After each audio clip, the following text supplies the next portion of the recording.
आप सबन को राधे राधे। तो मेरे ठेठ देहाती चैनल पर आप सभी का स्वागत है। तो मैं संडे टाइम में एक अलग टॉपिक लेकर के आई हूँ। तो कई बार ऐसा होता है ना कि परिस्थितियाँ या कुछ वजह से हम बात नहीं कर सकते, तो हम इशारे से अपनी बात समझाने की कोशिश करते हैं। और कई बार कुछ लोगों को हमारी बात समझ आ जाती है और कई बार समझ नहीं आती, तो हंसने हंसाने का टॉपिक बन जाता है। तो इशारों में बात करने को हमारे ज़माने में मोनो एक्टिंग कहते थे।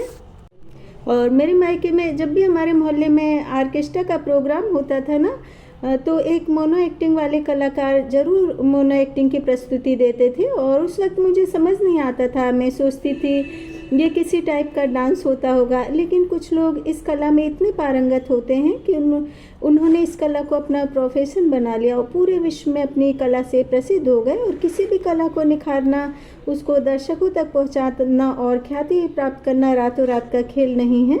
कई रातें कांटों के बिछौनों पर काटनी पड़ती है, कड़ी धूप में खुद को तपाना पड़ता है, पथरीले रास्तों पर चलते चलते पैरों में छाले पड़ जाते हैं, खुद के मन से भयंकर युद्ध करना पड़ता है कि खुद को जिस क्षेत्र में दांव पर लगा दिया, यदि सफलता नहीं मिली तो क्या होगा। क्योंकि दूसरों को समझाना जितना आसान है, खुद को समझाना उतना ही मुश्किल है।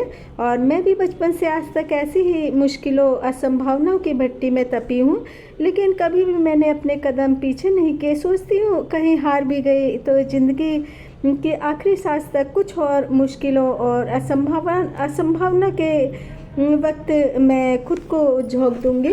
और मुझे लगता है कि ज़िंदगी में कभी भी हार नहीं मानना चाहिए, हमेशा ज़िंदगी से जंग लड़ना चाहिए। क्योंकि ज़िंदगी जंग का नाम है और हारना तो मौत का नाम होता है। तो आज मैं ऐसी ही गरीबी से विश्व स्टार तक साइलेंट फिल्म के बादशाह चार्ली चैपलिन की पूरी कहानी सुनाऊंगी। तो चलिए आज हम जानेंगे उस शख्स के बारे में जिसने बिना एक शब्द बोले ही पूरी दुनिया को हंसाया और रुलाया। और एक झोपड़ी में गरीबी में पलने वाला बच्चा कैसे द लिटिल ट्रैम्प एवं कैसे सिनेमा की दुनिया का सरताज बन गया। तो सबसे पहले मैं चार्ली चैपलिन की कहानी, उनके जीवन के परिचय से शुरू करती हूँ। तो चार्ली चैपलिन का जन्म 16 अप्रैल 1889 को लंदन के इंग्लैंड में हुआ था। और उनके माता पिता दोनों संगीत हॉल कलाकार थे, लेकिन उनके पारिवारिक हालत बहुत ज़्यादा ख़राब थे। गरीबी, पिता की शराब की लत, मानसिक परिस्थितियों से लड़ते लड़ते इनकी मदर मानसिक रोगी हो गई थी।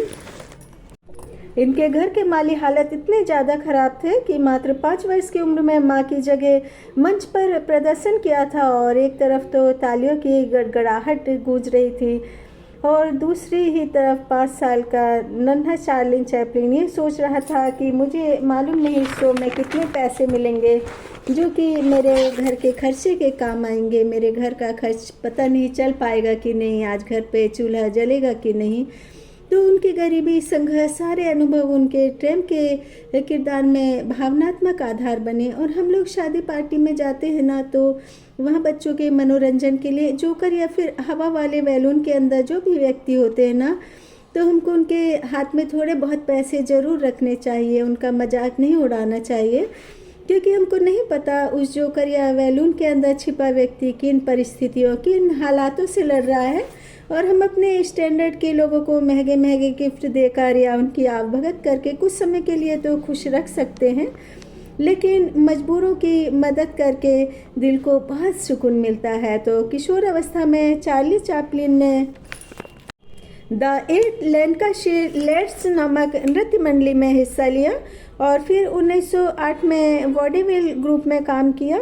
और उनकी प्रतिभा और निखरी। 1910 में वो अमेरिका पहुंचे। 1913 में उन्हें हॉलीवुड में किस्टोन स्टूडियो द्वारा फिल्मी दुनिया में आमंत्रित किया गया और वहां से उनकी फिल्मों की यात्रा शुरू हुई। शुरू की फिल्मों में उन्होंने ह्यूमर, शारीरिक, कॉमिक, टाइगर एवं भावनात्मक फिल्मों में काम किया, जिससे जल्दी ही सिनेमा जगत में मशहूर हो गए।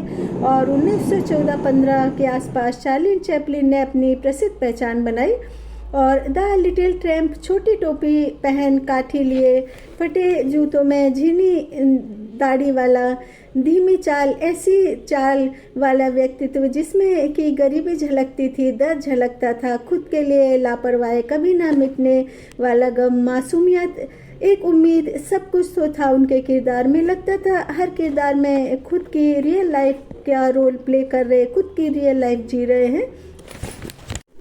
और जहाँ तक मेरा अनुभव कहता है कि राज कपूर साहब भी चार्ली चैपलिन के व्यक्तित्व से काफ़ी प्रभावित थे, क्योंकि मेरा नाम जोकर फिल्म में उन्होंने चार्ली चैपलिन के तरह छोटी टोपी, उनकी तरह मुझे देसी सूट बूट, हाथ में काठी, उस पर कभी टोपी को हवा में लहराना या काठी पर टोपी रखकर कंधे पर रखकर चलना, काफ़ी कुछ इस पिक्चर में चार्ली चैपलिन के व्यक्तित्व का आकलन किया गया। और इस पिक्चर में ज़्यादातर कलाकार भी विदेशी थे और ये जो फिल्म थी वो भी थोड़ा थोड़ा विदेशी तर्ज पर ही बनाई गई थी।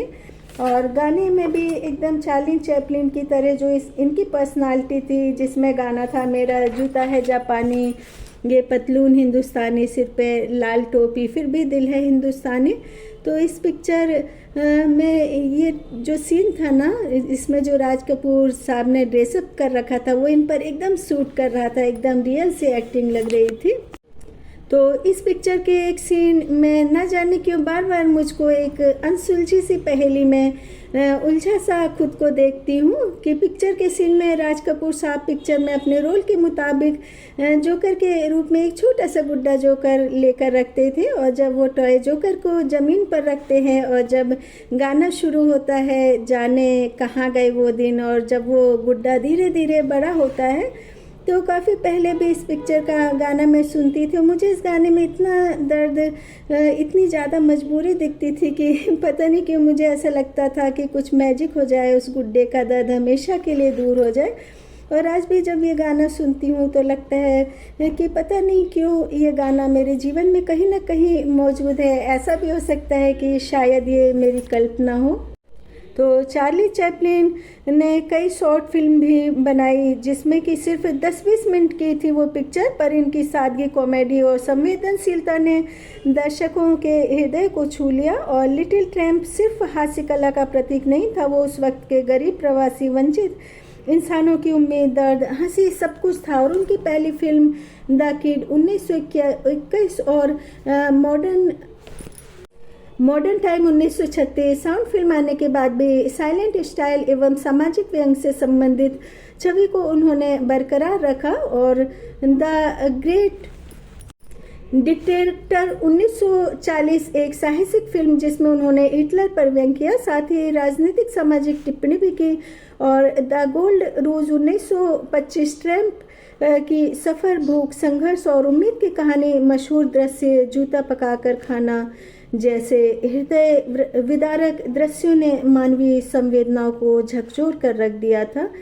और चार्ली चैपलिन की फिल्मों में केवल हंसी मजाक नहीं बल्कि एक गहरी इंसानियत, गरीबी, असमानता, संघर्ष, मानवीय दर्द एवं उम्मीद, और हर किरदार, हर सीन में उन्होंने कहा था कि भले हालत कैसे भी हो, इंसानियत बनी रहे, हंसो, उम्मीद रखो, कभी निराश मत हो। यही वजह है कि उनकी फिल्मों को हमारे हिंदुस्तान में आज भी बहुत ज़्यादा पसंद किया जाता है। तो चार्ली चैपलिन सिर्फ एक कलाकार ही नहीं थे, उन्होंने खुद अपनी फिल्मों का निर्देशन, लेखन, निर्माण एवं संगीत भी लिखे। और 1919 में उन्होंने अपनी टीम के साथ मिलकर एक कंपनी बनाई ताकि कलाकार आज़ादी से एक्टिंग कर सकें। और उनकी दृष्टि में कलाकार के रूप में उनकी समझ और कहानियाँ खुद लिखने, निर्माण करने की आज़ादी, इन सब ने उन्हें सिनेमा इतिहास का एक अविस्मरणीय इंसान बना दिया। और चार्ली चैपलिन की ज़िंदगी की कहानी से हमको यह सीख मिलती है कि परिस्थितियाँ चाहे कितनी कठिन हो, कितनी भी विपरीत हो, हमारे अंदर आत्मविश्वास, कड़ी मेहनत एवं संवेदनशीलता होनी चाहिए, तभी हम इस दुनिया की भीड़ में एक अलग पहचान बना सकते हैं। तो यही कारण है कि आज 100 साल बाद भी चार्ली चैपलिन की कॉमेडी स्टाइल ट्रैम्प किरदार को कॉपी किया जाता है और उनकी फिल्मों को नई पीढ़ियों द्वारा भी बहुत ज़्यादा पसंद किया जाता है और उनके लिए ये फिल्में प्रेरणादायक भी बनी हुई हैं। टीवी पर कई सारे डांस कंपटीशन में उनकी मोनो एक्टिंग पर एक्ट किया जाता है, यहाँ तक कि माइकल जैक्सन के डांस में भी चार्ली चैपलिन का एक्ट ज़्यादातर देखने के लिए मिलता है। और हमारी जो हंसी होती है ना सिर्फ लोगों को हंसाती ही नहीं है बल्कि हम सबकी ताकत होती है, जो कि एक दर्द, संघर्ष, कष्टों में विटामिन की गोली का काम करती है। तो मुझे तो ये कहानी लिखते हुए बहुत अच्छा लगा और मुझे लगा कि क्यों ना मैं ये कहानी आप लोग तक पहुंचाऊं, क्योंकि ये कहानी बच्चे बड़े सभी लोगों को बहुत ज़्यादा पसंद आएगी। तो आप लोगों को भी चार्ली चैपलिन की कहानी पसंद आई हो तो मेरे ऑडियो को लाइक सब्सक्राइब करना ना भूलें। राधे राधे।